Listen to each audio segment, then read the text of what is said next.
I thought love meant sacrifice. He asked for my loyalty, and I gave him my soul.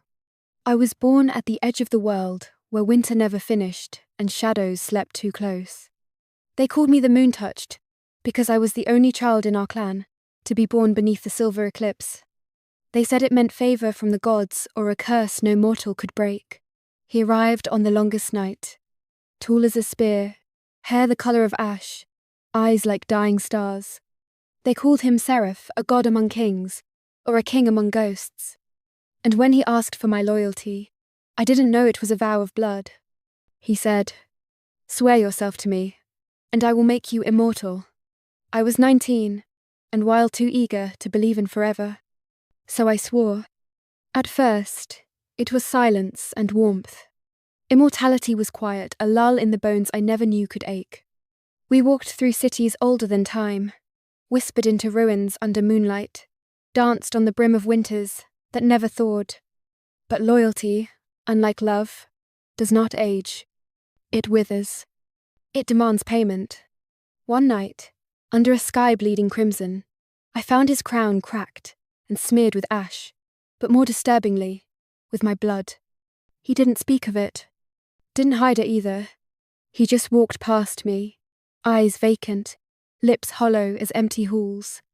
I should have known then. Loyalty wasn't a gift. It was a debt. I woke that night to snow where there shouldn't be snow, to ash where embers once slept. And in the frost on my window, I saw them faces I once loved turning to stone, trapped in the ice with screams I couldn't hear. He stood behind me then as close as breath. But not the man I loved. This was something older, something broken.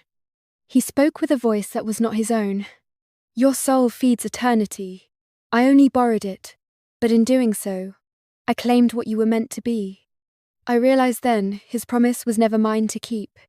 He promised me forever, but only as a tether. Not as a companion. Not as love.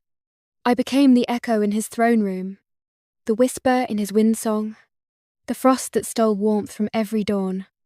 My loyalty, my vow, had been the key to my own undoing. I walked through the ruins of every age I once dreamed would be ours. I searched for the parts of me that were still me, not ash, not shadow, not phantom tether, to a god who forgot my name. Some nights, I hear his voice calling me loyal, as if by repeating it he remembers I once existed. But the curse was never his doing. It was mine. I wanted forever, and now forever wants something from me I can never reclaim. He didn't ask for my love. He asked for my soul,